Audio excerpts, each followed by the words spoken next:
प्रिय मित्रों, आज हम आपको ले चलते हैं बाइबल की एक अद्भुत यात्रा पर।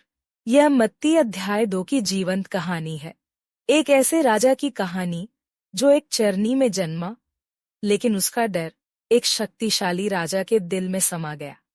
यह कहानी है मत्ती रचित सुसमाचार के दूसरे अध्याय की है, जहां एक नन्हा बालक राजा हेरोदेस की सत्ता को हिला देता है और कुछ विद्वान पूरब की ओर से यरूशलेम में आए।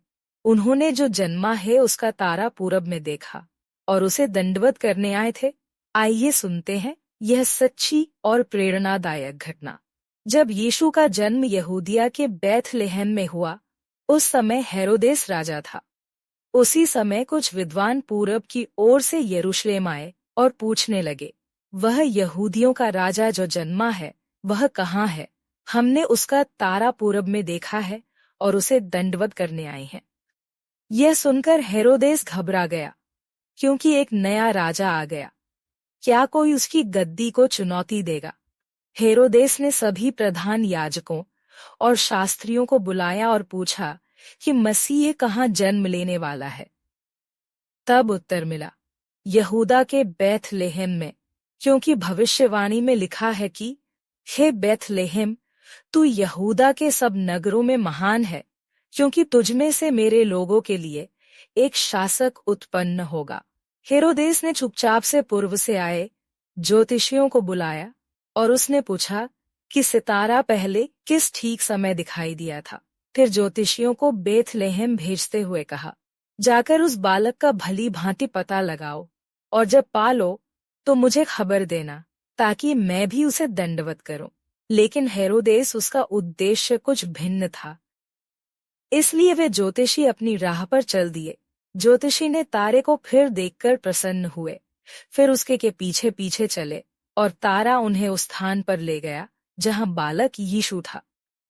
जब उन्होंने माता मरियम के साथ बालक यीशु को देखा तो उन्होंने घुटनों के बल गिरकर उसकी आराधना की। उन्हें सोने, लोबान और गंधरस जैसे कीमती भेंट दिए। फिर ज्योतिषी को स्वप्न में चेतावनी मिली कि हेरोदेस के पास वापस न जाएं, इसलिए वे दूसरे मार्ग से अपने देश लौट गए।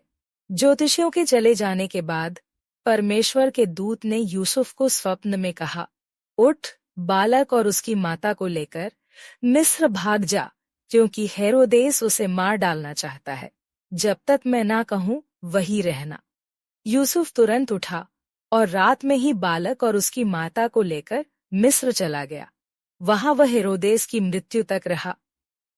जब हेरोदेस को पता चला कि ज्योतिषी उसे धोखा देकर चले गए हैं, तो वह क्रोधित हो गया। उसने बैथलेहम और उसके आसपास के सभी 2 वर्ष के लड़कों को मरवा दिया।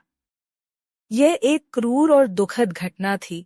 यिर्मयाह की भविष्यवाणी पूरी हुई कि रामाह में रोना और बहुत विलाप सुनाई दिया। राहेल अपने बच्चों के लिए रो रही थी और शांति नहीं पा रही थी। हेरोदेस की मृत्यु के बाद फिर से एक स्वप्न में परमेश्वर का दूत यूसुफ को दिखाई दिया और कहा, अब तू बालक और उसकी माता को लेकर इस्राएल देश में लौट जा, क्योंकि वे मर गए हैं जो बालक के प्राण लेना चाहते थे। यूसुफ ने आज्ञा मानी, लेकिन जब उसने सुना कि हेरोदेस का पुत्र अरकिला उस यहूदिया में राजा है, तो वह वहां न गया। इसलिए परमेश्वर ने एक और स्वप्न में उसे कहा और यूसुफ गलील के एक नगर नासरत में जाकर बस गया। इससे एक और भविष्यवाणी पूरी हुई कि वह नासरी कहलाएगा। इस तरह परमेश्वर ने अपने पुत्र की रक्षा की, तारे से उसकी पहचान करवाई, मिस्र में शरण दिलाई और फिर एक सुरक्षित स्थान नासरत में उसे पाला। यह कहानी न सिर्फ यीशु के जन्म की है, बल्कि यह दर्शाती है कि परमेश्वर अपनी योजना को कैसे पूर्ण करता है, चाहे संसार कितनी भी रुकावट डाले। धन्यवाद। बाइबल की अधिक प्रेरणादायक और सच्ची कहानियों के लिए हमारे चैनल को सब्सक्राइब करें और इस वीडियो को लाइक शेयर करें। मिलते हैं एक और कहानी में।